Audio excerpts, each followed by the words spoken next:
Greeting geeks and nerds and ways the universe and I'm white and nerdy. See, I've always have been a connoisseur in the world of anime, and I have seen quite a lot over a few days, more so than I like to admit. One series that did surprise me when I caught it on Adult Swim back in I think 2017, 16, was the series of Jojo's Bizarre Adventures. I saw mostly the entirety of Battle Tendency, which became my favorite season kinda so far. But I also have seen a little bit of Stardust Crusaders. I've seen bits and pieces of Diamond Are Unbreakable, and no, I haven't seen Golden Wind.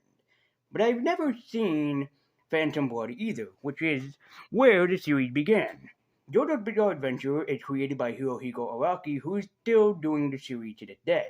The series started in the 1980s and is still going strong to this day. What's funny about JoJo's Bizarre Adventures is that we had the OVA, I believe, in the 1990s, which is very rare and very hard for people to get their hands on, even till to this day. But then, there is one that did come out, I believe, during the highlight success of JoJo's Bizarre Adventure during the 1980s, which hasn't seen the light of day, which is based on today's adventure, Phantom Blood, the very first of the JoJo's Bizarre Adventure storyline. And then it just so happened that I happened to find this here. We'll talk about Battle Tendency another time, but for right now, we're going to focus on Phantom Blood, the story of the first Jojo, Jonathan Joestar, the one who had his biggest adventure, and the one that primarily a lot of people tend to be overlooked because of Joseph Jotaro or Josuke or even Jojo, who is probably more prominent than Jonathan. But let's give Jonathan some love this year, and actually check out JoJo's Bizarre Adventures Phantom Blood. This is a really damn good series that I'm surprised I really did like, but there are some things I didn't like about it too. So let's grab our stone mask and turn into the bloodsuckers of the night and summon some Hammond through our bodies. This is JoJo's Bizarre Adventures Phantom Blood. JoJo's Bizarre Adventures is, well, bizarre, none to say the least. It is a pretty interesting storyline that happened with the characters, especially how Jojo is first created. Our main character throughout the series is Jonathan Joestar, or Jojo if you combine the Joe of his first name with the Joe of his last name, who then ends up meeting a man that will change his life forever, Dio Brand.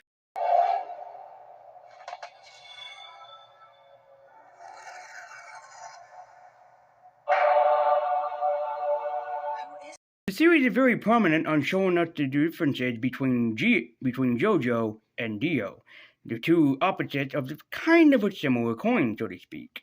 Jonathan was raised to be a gentleman. He truly is one, especially when he protects his main lover of the series, Arena, before when her doll was taken from her at just the age of 12.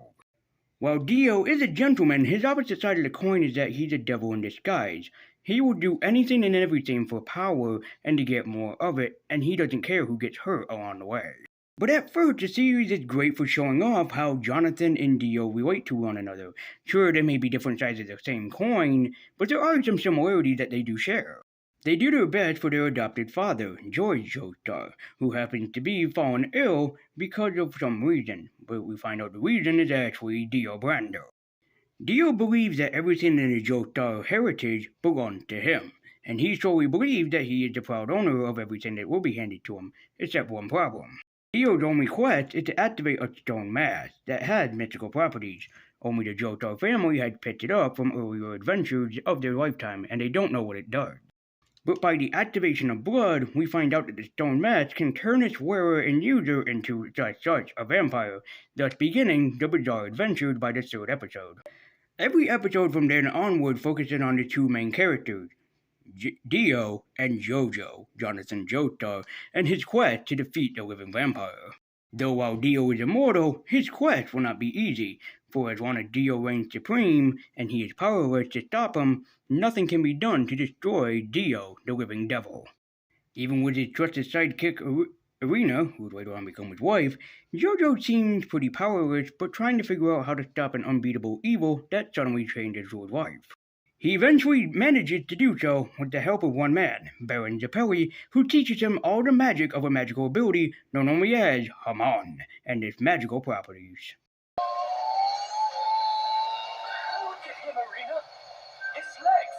Those ripples! I've never seen water do that! What Hamon can be best described as chi. It's an energy that flows through a person's body through their blood and also oxygen levels. So depending on how much blood and oxygen you have going through, the more powerful your Hamon becomes. It's a great way to establish the superpower that exists in this world. And at first I just thought, oh, he just has this to have this. No, even Baron Japelli gets his own very interesting story arc and storyline throughout this anime. And it's really funny how he teaches Jojo very quickly how to use Hamon or Hamon. It depends on how people pronounce it. I don't know how the anime exactly pronounces it. But it does a very good job at giving us, like, okay, so he's not going to be just powerless going up against a demonic vampire.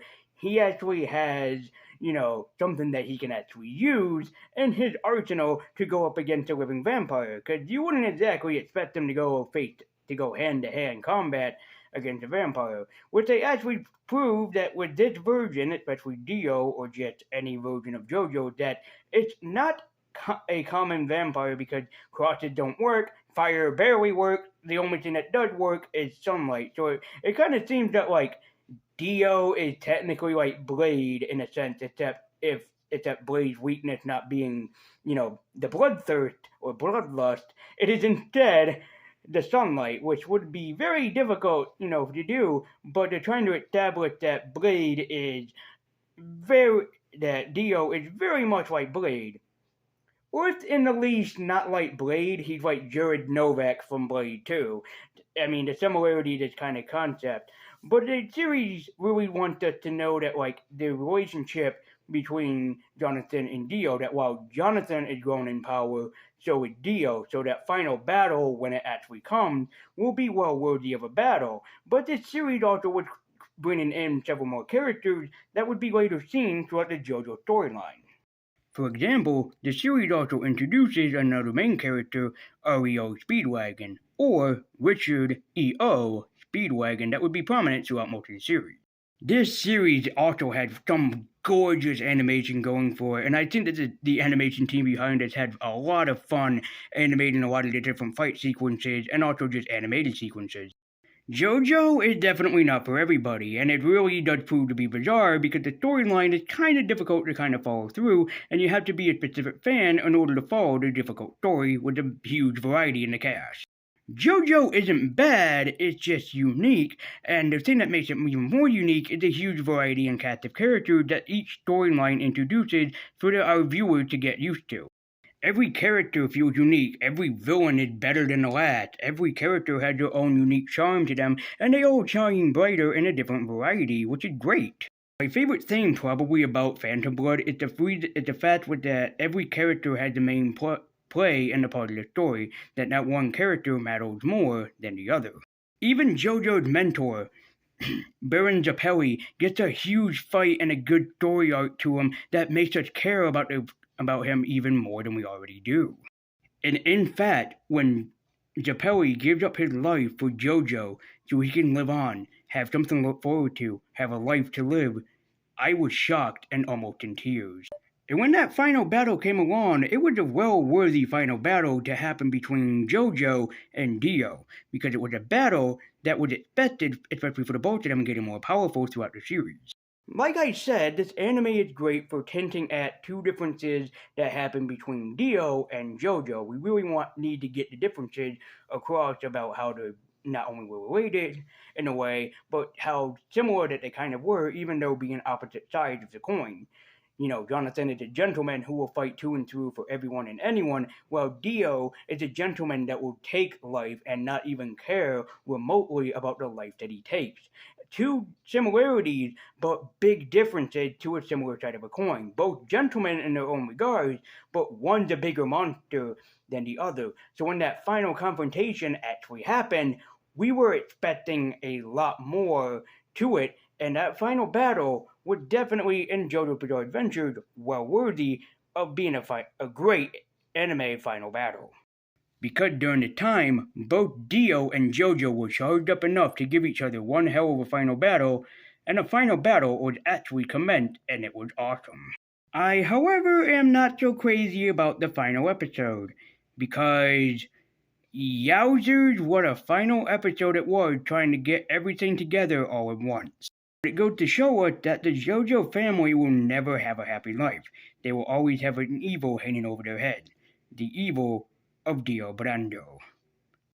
In fact, I was actually happy for Jonathan. He got to marry the girl of his dreams, he got to have the life that he always wanted, despite everything that happened, and he thought that the evil was forever destroyed. But in true horror movie fashion, the evil is never destroyed. So Jonathan had to destroy the evil at least one last time in order to live a faithful life. But don't get me wrong, it was a great final confrontation, except it just didn't feel worthy enough for Dio and Jonathan to fight one last time. Granted, it was an awesome fight scene that ended up happening, but it felt lackluster. It felt like it wasn't even worthy to be a part of the whole anime. But the part that made me love Jonathan Joestar is when he pointed to a crying baby who lost his mother and told Karina, "There is your reason to live. Go and adopt the baby and live a happy life, for he doesn't have a mother that's crying, but you can be that mother that baby needs." And as we learn, Karina does indeed take the baby, kind of similar to Clash of the Titans variety, like in this basically basket case, all the way to a destiny. As while one adventure ends, we soon know that another one will begin. But that, my fair viewers, is all in good time. So people will probably ask me to review Stardust Crusaders, Diamond is Unbreakable, and probably definitely Golden Wind. Will I check out any of those series? Yes, if I can find them. Like I said, I saw bits and pieces of Stardust Crusaders, I've seen bits and pieces of Diamond Are Unbreakable, and I've seen the entirety of Battle Tendency. Kind of. So, and I have seen all of Phantom Blood, and is Phantom Blood a worthy successor to the Jojo storyline?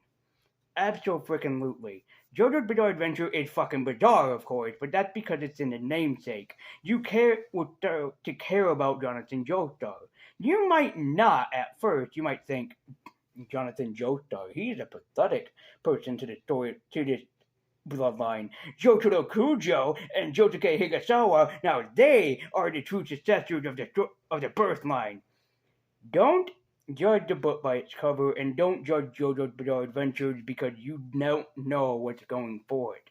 Phantom Blood is a great storyline that I would recommend to all of you guys, definitely even until right now. While, yeah, it's not the best, probably not the best storyline, and granted, it does have a brilliant cast of characters, with characters that you will grow to love and respect as much as I did. So it goes without saying that yes, I do believe that you should check out JoJo's Bizarre Adventures, Phantom Blood. Like I said, I'll talk about Battle Tendency another time on this channel. Oh, you can have no worry about that. But as it stands, JoJo's Bizarre Adventures, Phantom Blood, or Part 1 Phantom Blood, is a great successor to the JoJo storyline, and above all else, is none other than worthy to hold the name of JoJo. So if you haven't seen JoJo's Bizarre Adventure Phantom Blood, I highly recommend that you do.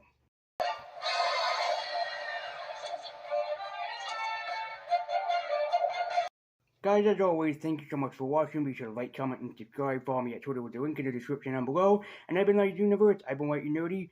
And as always, guys, until the next video, take care.